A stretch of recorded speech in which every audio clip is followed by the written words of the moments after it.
छत्तीसगढ़ के दुर्ग के टीटोडी स्थित स्वामी आत्मानंद स्कूल के दीवारों में करंट दौड़ने की घटना से स्कूल परिसर में हड़कंप मच गया। आनन फानन में स्कूल में पढ़ने वाले बच्चों को तत्काल स्कूल से बाहर निकाला गया। वहीं जानकारी मिलते ही कलेक्टर के निर्देश पर जिला शिक्षा अधिकारी मौके पर पहुंचे और स्कूल का निरीक्षण किया। जिला शिक्षा अधिकारी अरविंद मिश्रा ने कहा कि मामले की पूरी जांच की जाएगी।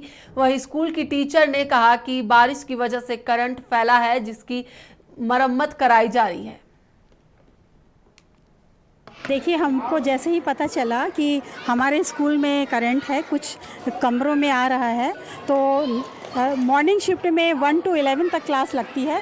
ये सारे बच्चों की छुट्टी हो चुकी थी और 9 to 12 तक की क्लास लग रही थी। तो और मैं उस समय 2 दिन से छुट्टी पर थी और इस स्कूल की प्रभारी प्राचार्य चरणजीत कौर भुल्लर मैडम रही हैं।